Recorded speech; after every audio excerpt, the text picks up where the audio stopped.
afternoon or evening or any time Right. of day that you consume this content.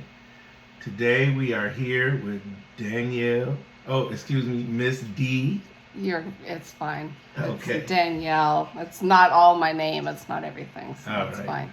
So, but Miss D, we're here today to follow up on the previous videos that we posted, and well, I want to ask you a few questions. Okay.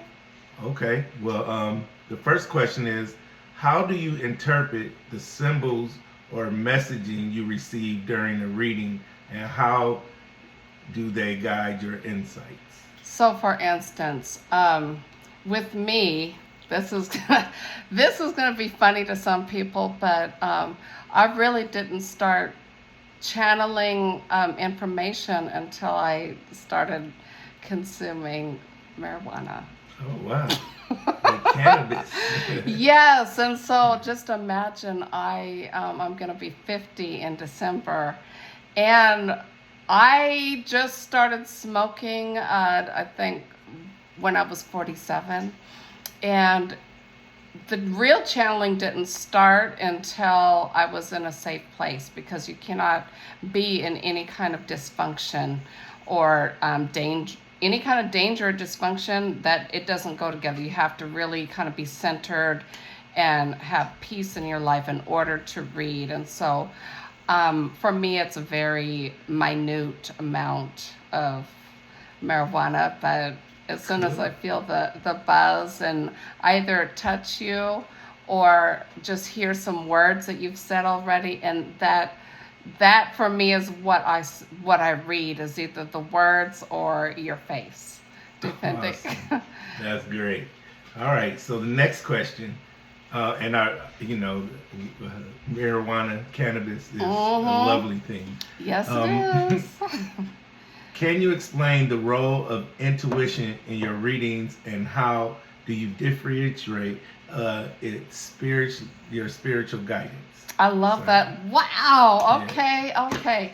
So, first off, you have to be very, very honest with yourself at every turn. You cannot read anything if you have not read yourself completely and honestly. And if it's nothing honest, then everything else is going to be at a tilt. Like, your readings are going to be real raggedy. If you are not honest with yourself first. That part, that's literally. And so what I see, a lot of these raggedy psychics they're really trying to make sense out of past events that really don't mean anything.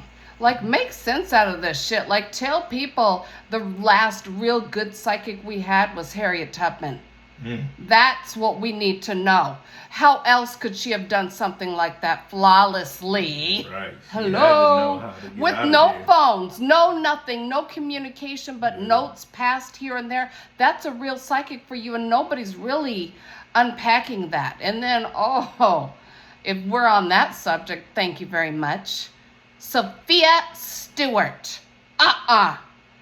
She had a good message, but she made up the wrong looking face. You don't put makeup on a face and then think that you have rights to that look. No, she was not supposed to recycle a composite sketch. And then I was so disgusted when I looked at some of this. Jesus Christ, John Connor.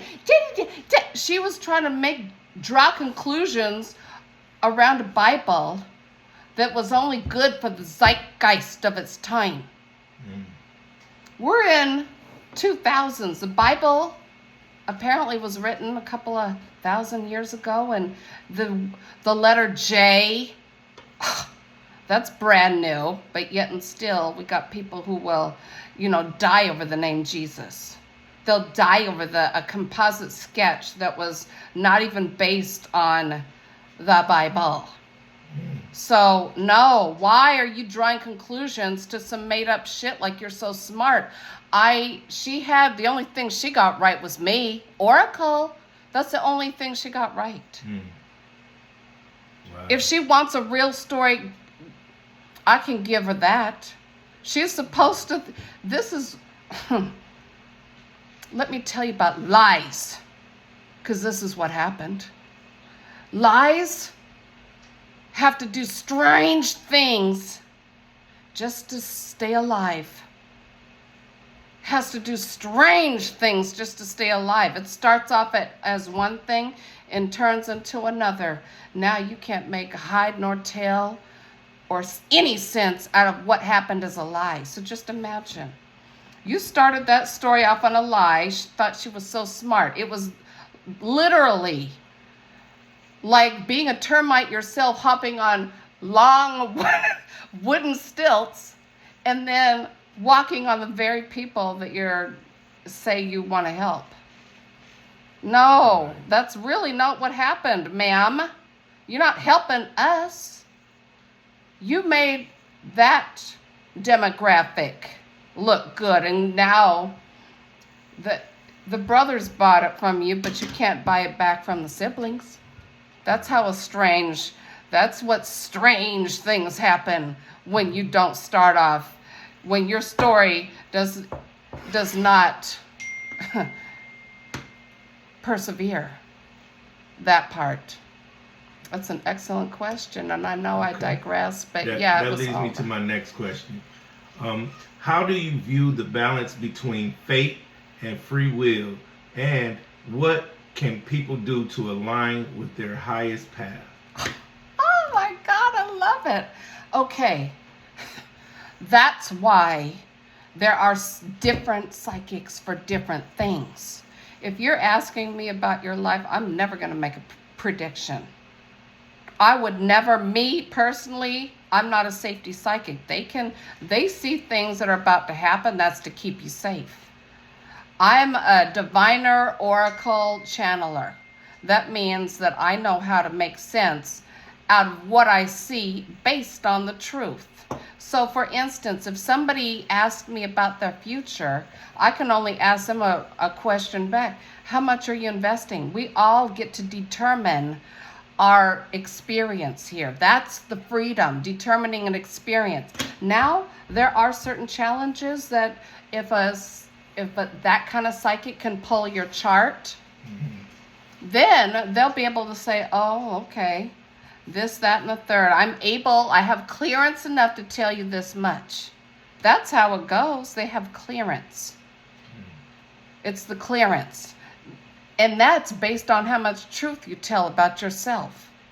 If you want to tuck some things to the side as a psychic, well, then that same kind of information, that clearance is going to be tucked to the side too.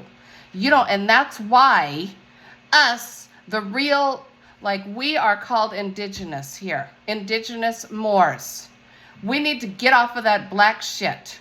Yes, that's the zeitgeist of the day, but that's trick language. We're not going to heal ourselves using language that the law does not recognize. Right. Literally. So even on applications, I never put black. I put either indigenous or Native American. Thank you. One of the two. That part. I'm not a black. Well, and black is, like you said, that's a stepchild language for us to understand each other, but for the law to just let that go right on over their head. That's how they get to marginalize you like that. When you accept that little simple word and don't even know the whole meaning and what the etymology is and when in history it popped up as how we use it, if you don't understand that kind of stuff, you're just going to be hustling backwards. Literally. All right. Okay, so what insights can you provide on how energy from past lives or unsolved issues might influence our present day challenges? Ooh. Everything is a continuation. Literally. So if you don't get to, there's nothing for free. Like these mediums, those are janitors. Those are, they're kind of doing the dirty work, because those people who had 70, 80, 90 years to clear up any of these issues that they had with family members, that's disgusting to me. You know why? Because These people had 80 years to get a message through to their family, and now you got to have a medium who thinks this is so great to be a medium. I don't know if it's a blessing or it's a curse, bitch, literally. I don't talk to dead people, and nor they, I need to talk to you. You should have done that before you crossed over. Right. You're not bothering me with that bullshit. That's what you're not going to do.